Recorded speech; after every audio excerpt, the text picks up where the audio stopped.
Hello and welcome to my webcam. We are back to the Imperial March of John F. Williams. He was our last city councilman for Warner Robins, Georgia, Post 6. This is part 4 of the Imperial March of John Williams by Anthony B. Harris on MakingScene.com.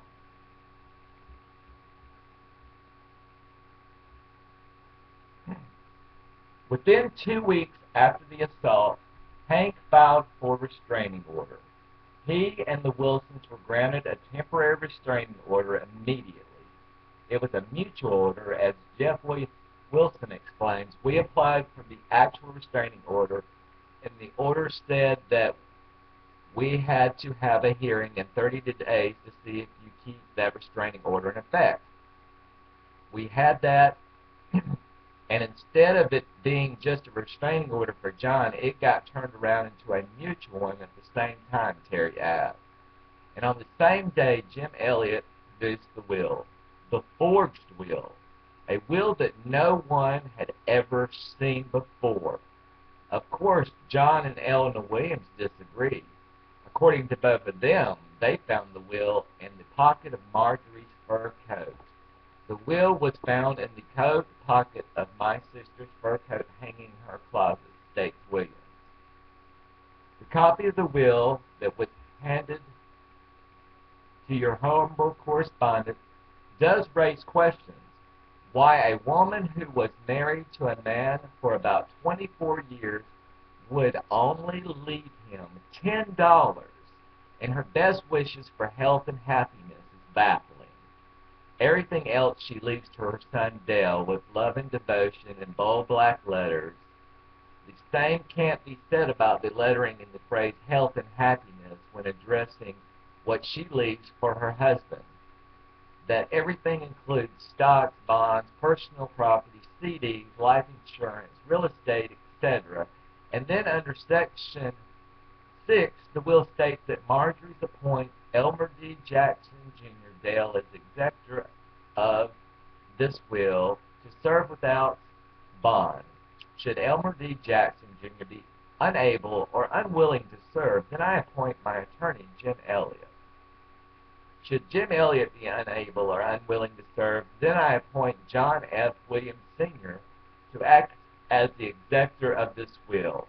She then affixes her signature to the will on the 8th of October 2004 at Warner Robins, Georgia, in the presence of 2 witnesses. And guess who those witnesses are? Yes, Eleanor K. Williams and Dale's girlfriend, Dorothy L. Myers of Helen, Georgia. And although her name is printed with the correct spelling, Marjorie, Marjorie Saunders, Saunders,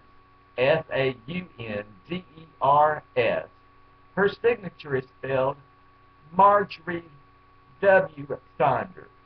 Marjorie spelled with a G. To cap it all off, the notary public's signature at the bottom of the will belongs to, guess who other?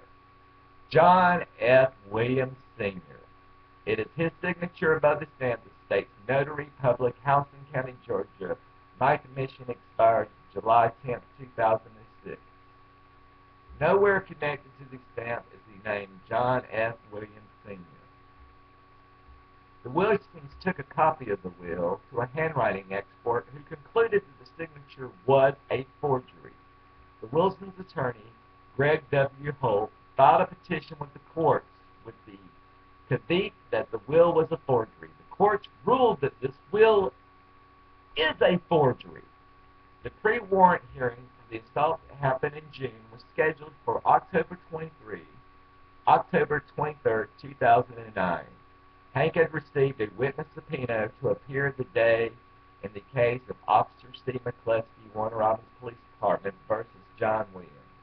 The presiding judge was Judge Robert Turner. The charge was for the offense of terroristic threats and acts. Officer McCluskey testified that he heard John Williams say, "Yeah, I said that I was going to blow his head off. Arrest me."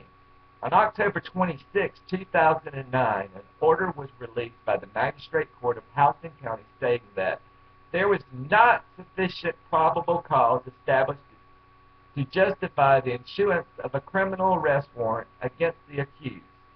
Therefore, the court hereby dismisses this application. It is signed by a Dooley County, Georgia acting judge, William A. Willis. According to Terry, Willis was asked to sit on the court by we don't know who, but as you can see, Robert Turner was supposed to, right? We go to court and Judge Willis was the sitting judge.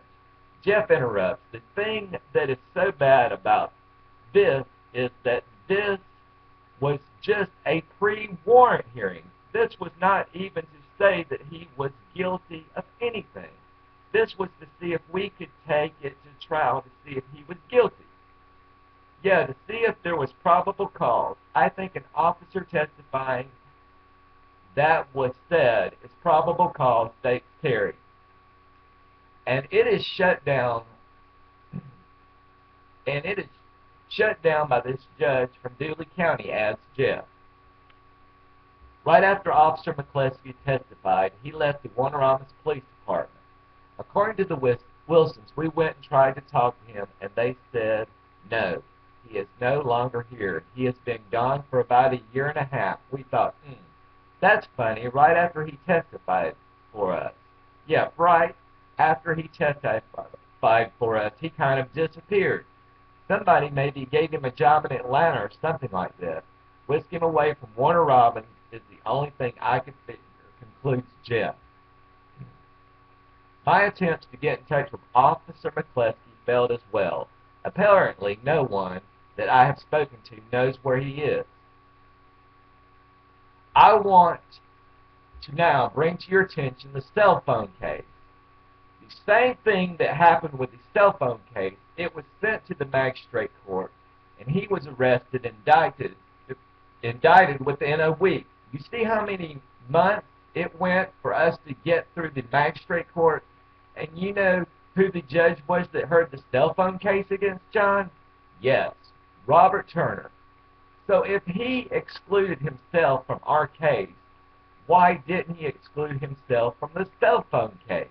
Terry mentions. She continues. Election time comes around, and so my dad goes and tries to find out that since he got legally evicted, he can still vote in the city. Jeff jumps in because it is the right thing to do, right? And he makes sure that he doesn't get to vote in the city. Jim Elliott. We got to say that on record. Jim Elliott, Warner Robins City Attorney. With frustration in her voice, Terry adds, even though